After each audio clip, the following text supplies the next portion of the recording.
মানে আপনার কি বক্তব্য এটা নিয়ে? বার অ্যাসোসিয়েশনের যে নির্বাচন নিয়ে প্রতি বছরই নির্বাচনে হয়, আমাদের অ্যাডভোকেট উত্তেজনা জাগে, প্রত্যেকে পার্টিসিপেট করে, তাতে একটা হার জিত থাকে, কিন্তু সবাই যারা আশাবাদী নির্বাচন উৎসব, এটা আমাদের মনে করি, আমরা উৎসব মনে করি। এটা নির্বাচনকে আমরা নির্বাচন মনে করি দেখি না, সবাই মিলে পার্টিসিপেট করি, এটা উৎসবে পরিণত হয়েছে। এটা একটা সেই উৎসবে সবাই আমরা যোগদান করি, আনন্দের সহকারে আমরা ভোট দান।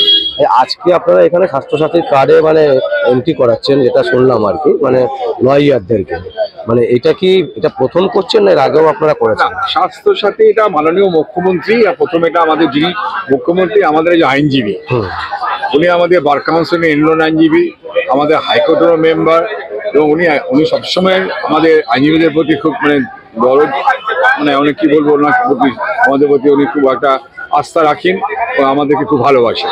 এই জন্য উনি ঘোষণা করেছিলেন আইনজীবীদের জন্য তো স্বাস্থ্যসাথী করা দরকার, কারণ আমাদের অনেক দুস্থ আইনজীবী আছেন এবং জেলায় জেলায় আছে, কলকাতা হাইকোর্ট থেকে সিটি সিভিল থেকে অনেক দুস্থ আইনজীবী আছেন যারা কোনো মেডিকেল কিছু অ্যাসিস্ট্যান্স পান না।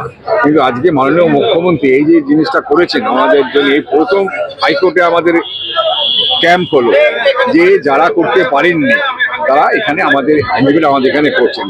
এর আগে পাড়ায় পাড়ায় সভা হয়েছে, আমাদের পাড়ায় সমাধান দুয়ারে সরকার, কিন্তু অনেকে হয়তো সুযোগ পাননি অনেক আইনজীবীরা। কিন্তু আজকে দেখা যাচ্ছে উন্মাদনা গত কয়েকদিন ধরে চলছে যেখানটাতে, সেখানে অ্যাডভোকেটরা প্রত্যেকে আসছেন, কারণ তারা অনেকে সুযোগ পাননি করার। আমি দেখেছি অনেক জুনিয়র থেকে আরম্ভ করে অনেক সিনিয়ররাও তারা যাননি বা করতে পারেননি স্বাস্থ্যসাথী কার্ডটা, কিন্তু এখানে এসে সবাই বেশ সুন্দরভাবে আসছেন লাইন দিয়ে, এবং এটা দারুণ ব্যাপক সাড়া পড়েছে। এবং তার জন্য বিভিন্ন জেলা থেকেও আমাদের কাছে, আমাদের বার কাউন্সিলও বিভিন্ন জেলা থেকে লোকেরা বলছেন যে আমাদের স্বাস্থ্যসাথী করে দেওয়া দরকার। হাইকোর্টে যে ধরনের ক্যাম্প, এটা আমাদের প্রথমেই হলো এবং তাতে অনেক অ্যাডভোকেট উপকৃত হয়েছে, এটা আমি মনে করি। তার জন্য আমি মমতা ব্যানার্জিকে খুব সাধুবাদ জানাচ্ছি, তার জন্যই আজ আমাদের এই, আর আমাদের এই ব্যাপারটার পেছনে আছেন মলয় ঘটক আইনমন্ত্রী, উনি এটাকে খুব উদ্যোগ নিয়েছেন। আরেকটা করেছে আমাদের এই কনভেনার চ্যাটার্জি, ওরও উদ্দীপনা ভেতরে ছিল একটুখানি বেশ কিছু করে, এরিয়ে সবাই মিলে আমাদের যেটা ক্যাম্পটা হয়েছে এটা সত্যি প্রশংসনীয়। স্যার একটা ছোট্ট প্রশ্ন করছি, যেটা হচ্ছে আমরা বিরোধীর থেকেও ইন্টারভিউ নিয়েছি যারা আপনাদের বিরোধী দাঁড়িয়েছেন আর কি, তো তাদের বক্তব্য হচ্ছে যে আপনারা এই এখন হঠাৎ করে স্বাস্থ্যসাথীটা মানে প্রচার করছেন, মানে এটা তো আরো আগে করতে পারতেন। মানে সরকার করছে, আমাদের এখানে কোনো সরকারি অফিসার, এখানে তো আইনজীবীদের ভোটের মধ্যে তো কেন আমাদের কোনো হয় না, আমাদের সেই ভোট হয় না, আইনজীবীদের ভোট হয়। সরকার তারা মনে হচ্ছে এতদিন ধরে চেষ্টা করছিলেন, এখন সরকার করলে আমরা কি করতে পারি? সরকার তো সবার জন্য, সরকার কোনো পার্টির আছে নাকি? সেখানে সব এখন সব অ্যাডভোকেটরা করছে, তারা কোন দলের আমরা কি জানি, কোন দলের সমর্থক, যারা বিরোধীরা বলছে তারা কুৎসার জন্য করছে এগুলো, তারা সবসময় ভালো চায় না কারো। সুতরাং এখানে জিনিসটা হচ্ছে এটা সবার জন্য করছে, সব অ্যাডভোকেটের জন্য করা হচ্ছে। যারা আসবে প্রত্যেকের জন্য। আমার চোখের সামনে দেখতে পাচ্ছি আমার পরিচিত বন্ধুরা, তারা অনেকেই অন্য সমর্থিত, তারাও এসে নিয়ে যাচ্ছেন। সরকার দিচ্ছে সবার জন্য, সরকার তো সবার কাছে যাবে, সরকার তো কারণ নয়। মমতা ব্যানার্জি যেটা করেছেন সবার জন্য করেছেন।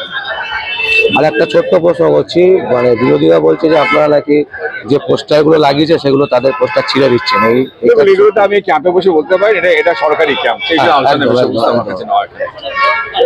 স্যার আপনি মানে কি আশা করছেন, মানে এখানে কত লোক এন্ট্রি নিতে পারে আজ অব্দি? আমাদের এখানে আমাদের এখন অব্দি বোধ হয় 400 উপরে হয়ে গেছে অলরেডি। আচ্ছা, এত লোক আমাদের হাইকোর্ট থেকে, বেশিরভাগই হাইকোর্টের অ্যাডভোকেটরাই আসছেন, তারাই করছেন। পাশাপাশি আমাদের এখানে দেখা যাচ্ছে ব্যাংশাল কোর্টও তারা খবর পেয়ে অনেকে নিয়ে যাচ্ছেন, সিটি কোর্ট থেকে অনেকে আসছেন।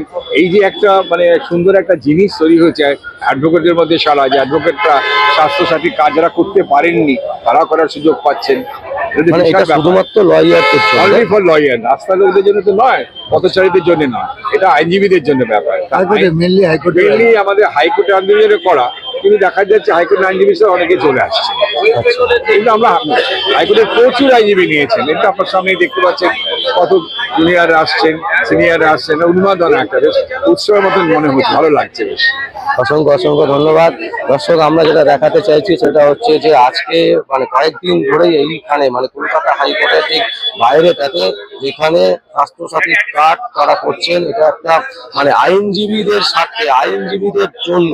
এবং বিরোধীরা যে বক্তব্য রাখছেন তারা যেটা বলছেন যে না, এটা শুধুমাত্র এই কলকাতা হাইকোর্টে ভোটের প্রচারের জন্য এই ধরনের একটা গিমিক দিচ্ছে, এটা সম্পূর্ণ তারা উড়িয়ে দিচ্ছেন। এবং তারা মনে করেন যেটা সকলের জন্য, সমস্ত আইনজীবীরা এই সুযোগ সুবিধা পাবে এবং এর থেকে কেউ বঞ্চিত হবে না। মাননীয় মুখ্যমন্ত্রী তাদের এই সহযোগিতা এবং তার ঐকান্তিক চেষ্টাতেই এই ধরনের একটা পরিকল্পনা হচ্ছে, যেটা আজকের দিনে দাঁড়িয়ে উৎসবে পরিণত হয়েছে। দর্শক, আপনাদের যদি কোনো কমেন্ট থাকে আপনারা অবশ্যই আমাদের কমেন্ট বক্সে কমেন্ট করবেন। আর দেখতে থাকুন পরবর্তী সংবাদ আবির্ভাবে। আমার নাম বিশ্বজিৎ পাল, সংবাদ আবির্ভাবের জন্য।